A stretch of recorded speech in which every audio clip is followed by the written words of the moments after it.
नमस्कार। कक्षा 10 के साइंस के लेसन जैव प्रक्रम में आज हम जानेंगे वहन यानी परिसंचरण के बारे में। हमारे शरीर में पचित भोजन, ऑक्सीजन, कार्बन डाइऑक्साइड, अपशिष्ट पदार्थ यानी वर्ज्य पदार्थ, इनका वहन रक्त के द्वारा किया जाता है।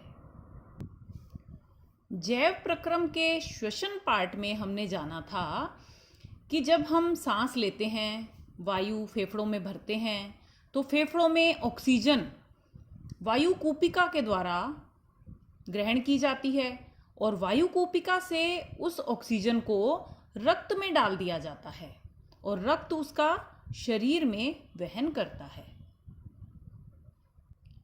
इसी प्रकार मानव पाचन तंत्र में यानी पोषण में हमने जाना था कि पचित भोजन का अवशोषण क्षुद्रांत्र करती है और क्षुद्रांत्र के दीर्घ रोम उस पचित भोजन को ग्रहण करके रक्त में मिला देते हैं। यानी रक्त, रुधिर, यही हमारे पचित भोजन, ऑक्सीजन और अपशिष्ट पदार्थों का वहन करता है। आप जानते हैं कि रक्त एक तरल संयोजी उत्तक है जिसमें तरल रूप में रहता है प्लाज्मा और इसमें एक से अधिक प्रकार की रक्त कोशिकाएं रहती हैं, जैसे आरबीसी, लाल रक्त कोशिकाएं, श्वेत रक्त कोशिकाएं डब्ल्यूबीसी और बिंबाणु यानी प्लेटलेट्स। अब देखें कि रक्त के ये सब पार्ट्स वहन में क्या क्या भूमिका निभाते हैं। प्लाज्मा, जो कि रक्त का तरल भाग है, यह पचित भोजन, कार्बन डाइऑक्साइड और नाइट्रोजनी अपशिष्ट को अपने अंदर घुलित अवस्था में आवश्यक अंगों तक वहन करता है। इसका मतलब क्या हुआ कि पचित भोजन का, कार्बन डाइऑक्साइड का और नाइट्रोजनी अपशिष्ट का परिसंचरण किसके द्वारा होता है? प्लाज्मा के द्वारा। अब बची ऑक्सीजन, इसका परिवहन कौन करेगा? आरबीसी यानी लाल रक्त कोशिकाएं। आरबीसी पर एक वर्णक होता है हीमोग्लोबिन, जो कि एक प्रोटीन होता है। यह ऑक्सीजन को अपने साथ जोड़कर एक स्थान से दूसरे स्थान तक लेकर जाता है। लवणों का वहन भी रुधिर के द्वारा ही होता है। लेकिन रक्त की नलिकाओं में रक्त आगे कैसे बढ़ पाता है? इसे आवश्यक दाब कैसे प्राप्त होता है? यह काम करता है हमारा हृदय, यानी हमारा हृदय एक पंप की तरह कार्य करता है। हमारे वक्षस्थल के अस्थि पिंजर में मुट्ठी के आकार का पेशीय और खोखला हृदय स्थित होता है, जिसका रंग लाल होता है। यह हृदय आवरण से ढका होता है। हृदय पर दोहरी भित्ति की एक झिल्ली नुमा परत चढ़ी रहती है, यानी झिल्ली में आवरण चढ़ा रहता है। इसे कहते हैं हृदय आवरण या पेरिकार्डियम। इस जो दो झिल्लियां होती हैं, इन दोनों झिल्लियों के बीच एक द्रव भरा रहता है और यह द्रव हृदय की बाहरी आघातों से रक्षा करता है। यह बहुत ही कोमल अंग है। इसकी सुरक्षा के लिए हमारे शरीर में क्या क्या व्यवस्था है? पहले तो यह अस्थि पिंजर के अंदर है। दूसरा, इसके ऊपर हृदय आवरण है, जो कि दोहरी भित्ति से बनी हुई एक झिल्लीनुमा रचना है। हमारा छोटा सा हृदय बहुत ही महत्वपूर्ण कार्यों का संपादन करता है। क्या हृदय सचमुच छोटा होता है? हाँ, हृदय हमारी मुट्ठी के आकार का होता है। हमारा रुधिर ऑक्सीजन और कार्बन डाइऑक्साइड दोनों का ही वहन करता है, लेकिन ऑक्सीजन प्रचुर रुधिर और कार्बन डाइऑक्साइड वाला रुधिर दोनों मिलने ना पाएं, इसके लिए हृदय में विशेष व्यवस्था होती है।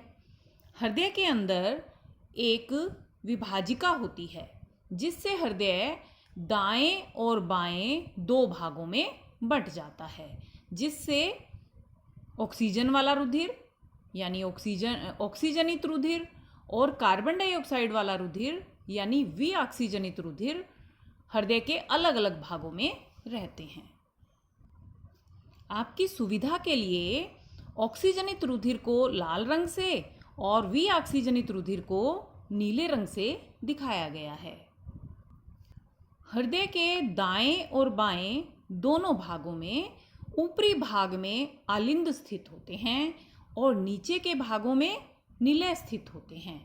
निलय आलिंद से बड़े होते हैं, यानी हमारे हृदय में 2 आलिंद और 2 निलय होते हैं। आलिंद और निलय आपस में कपाट के द्वारा जुड़े होते हैं। ये कपाट रुधिर को आलिंद से निलय में आने देते हैं, लेकिन विपरीत प्रवाह को ये रोक देते हैं, यानी निलय से आलिंद में नहीं जाने देते। हृदय के दाएं भाग में विऑक्सीजनित रुधिर रहता है और हृदय के बाएं भाग में ऑक्सीजनित रुधिर रहता है। यानी दाएं भाग में आपको रुधिर बनाना है नीले रंग का और बाएं भाग में आपको रुधिर बनाना है लाल रंग का। आओ अब जानें कि हृदय के दाएं भाग में रुधिर कहाँ से आता है और कहाँ जाता है। शरीर में जहाँ जहाँ भी कार्य होता है वहाँ रुधिर में कार्बन डाइऑक्साइड मिक्स हो जाती है, क्योंकि ऑक्सीजन वहाँ खर्च होती है, कार्बन डाइऑक्साइड बनती है और रुधिर विऑक्सीजनित हो जाता है। तो शरीर में शिराएं ऐसे रुधिर को दाएं आलिंद में लेकर आती हैं, जिससे दायां आलिंद फैलता है और रुधिर इसमें भर जाता है। फिर जब दायां आलिंद सिकुड़ता है तो दायां निलय फैल जाता है और रुधिर आलिंद से निलय में प्रवेश कर जाता है। अब निलय में जो रक्त आया है वह भी ऑक्सीजनित है और इसे भेजा जाएगा फेफड़ों में ऑक्सीजनित होने के लिए। तो अब बारी आती है निलय के संकुचन की। जैसे ही दायां निलय सिकुड़ता है, यह रक्त फुफ्फुस धमनी द्वारा फुफ्फुस में चला जाता है। दोनों तरफ के फुफ्फुस में ये फुफ्फुस धमनी जाएगी और इस रक्त को पहुंचा देगी। फिर फुफ्फुस में रक्त को श्वसन प्रक्रिया द्वारा ऑक्सीजनित किया जाता है। फेफड़ों में इस रुधिर से एल्वियोलाई द्वारा यानी वायु कूपिका द्वारा कार्बन डाइऑक्साइड ले ली जाती है और इसे नाक के रास्ते बाहर निकाल दिया जाता है और फेफड़े रुधिर को ऑक्सीजनित कर देते हैं, जिससे रुधिर साफ हो जाता है। अब यह साफ रुधिर यानी ऑक्सीजनित रुधिर कहाँ आएगा?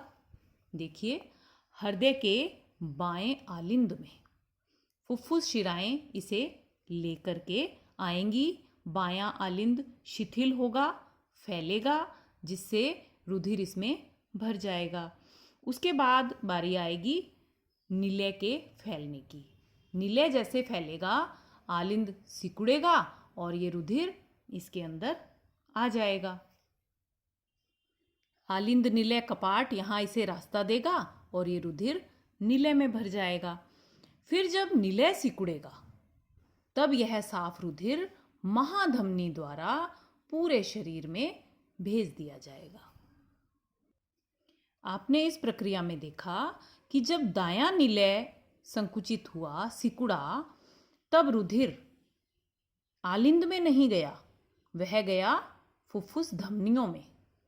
और जब बायां निलय सिकुड़ा तब भी रुधिर आलिंद में नहीं गया, यानी विपरीत दिशा में रक्त का प्रवाह नहीं हुआ और वह रुधिर गया महाधमनी में। क्यों? क्योंकि ये कपाट जो होते हैं ये एक दिशीय कपाट होते हैं। ये रुधिर का प्रवाह सिर्फ आलिंद से निलय में होने देते हैं, निलय से आलिंद में नहीं होने देते। ये बिल्कुल उसी तरह के वाल्व होते हैं जैसे आप घरों में देखते हैं। पानी की जो पाइप होती हैं, आपको टंकी में पानी भेजना है तो आप वाल्व को अलग तरह से घुमा देते हैं। नीचे की टंकी में भेजना है या किचन में भेजना है तो अलग अलग तरह से वाल्व लगाए जाते हैं। बिल्कुल उसी तरह के वाल्व हमारे हृदय में होते हैं। बाकी की जानकारी अगले वीडियो में। जय हिंद।